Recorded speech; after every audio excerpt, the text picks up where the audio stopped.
my finances is my finances. You're not gonna know anything about it, but you don't know my next move. Exactly. And if you, it's like a taboo topic, right? You say, if you were to ask him like, hey, Dad, what insurance plan you have, they'll be like, no, I'm not gonna tell you anything about that.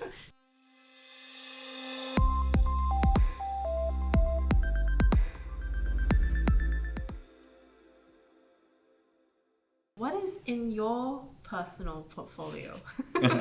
I'm a bit messy and extreme on both ends. So I have a rather messy portfolio on the safer side of things and one on the riskier side. So I think on the safer side of things, I actually have quite an amount, maybe in like things like, again, this is not financial advice, things like Singapore saving bonds and all your various ETFs, even the STI ETF. Yeah, correct.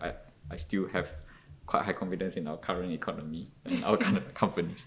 Yeah, and on the other extreme end, we are looking at things like cryptocurrencies, NFTs, or even like high disruptive, innovative growth stocks. What are some habits that are in place right now to help people cushion such changes? We noticed today that there's no really like loyalty when it comes to Singapore. So people are having like multiple brokerage accounts. Even like when they open up their wallet, there's like 4 or 5 different credit cards from different banks. Absolutely. Yeah, correct. So I think it's a very competitive landscape. If you come in with the lowest fee, you win the market. If you come in with the best user experience, you win the market and stuff.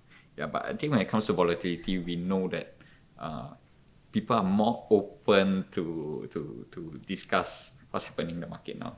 Unlike the past, I know during our dad's era, they are more like, my finances is my finances. You're not gonna know anything about it, but you don't know my next move. Exactly. And if you, it's like a taboo topic, right? You say, if you were to ask him like, hey, Dad, what insurance plan you have, they'll be like, no, I'm not gonna tell you anything about that. If you look at the .com era, right, it is this a little bit of uncertainty that will give rise to the next thing. And I'm actually quite I'm actually following the progress of Web3 quite closely also, because I somehow think that might be the next future, because also everyone's talking about cryptocurrency these days. Yes. Yeah, are you invested in cryptocurrencies? Yes, but I'm extra careful. Yeah, that's why we have to be extra careful. Yeah, correct. And I think when it comes to metaverse, we are also looking at a futuristic world.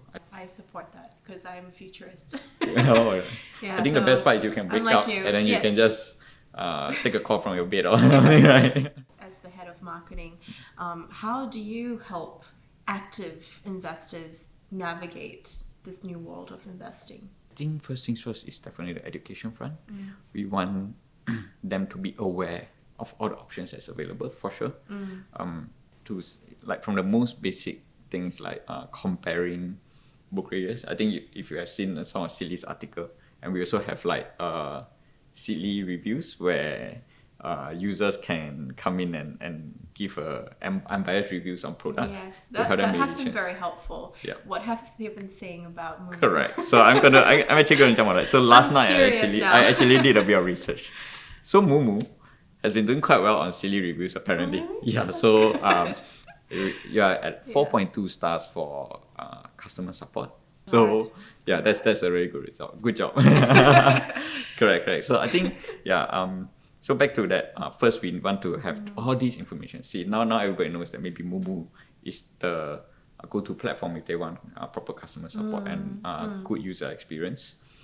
They can make better decisions with regards to the platform that they jump on, and then from there, they can get educated on some of the knowledge that's happening in the market. I really like Singapore's approach towards the whole smart city strategies.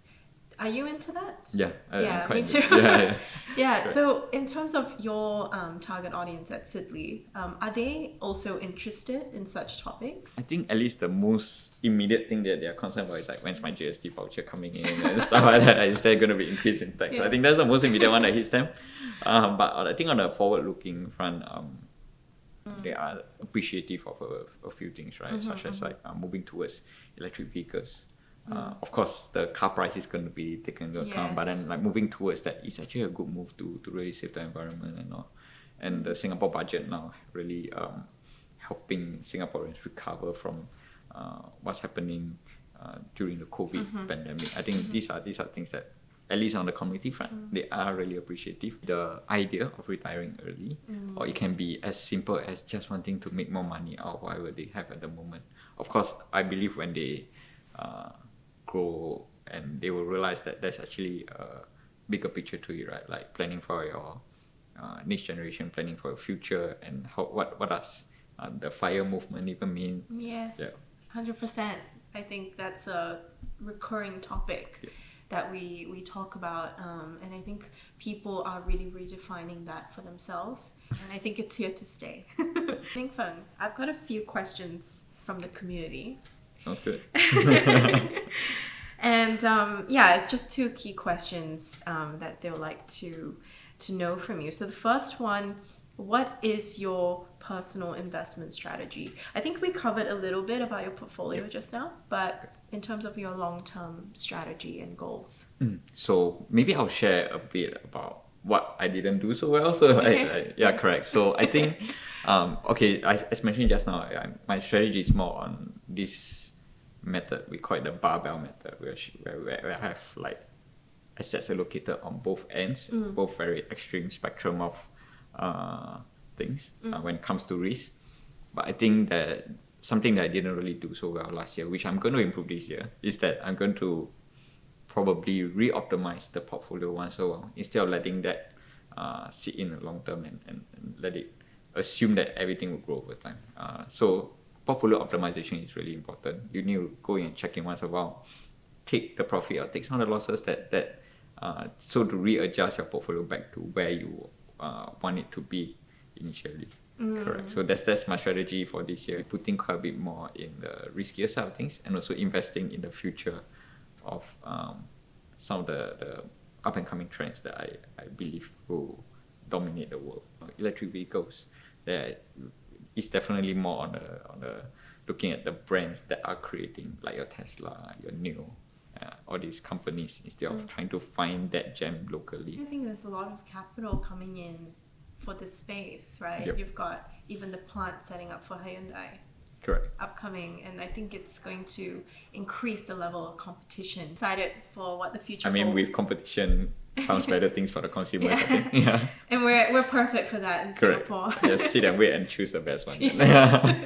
Really invest in something that you believe in, and that way you know that that portfolio is truly yours.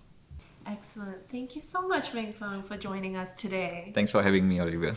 I look forward to seeing you soon. Yes, and also the upcoming Sidley Fest. That's something very exciting. Yep. I'll see everyone on 23rd and 24th of April. And we'll see you next time. Bye.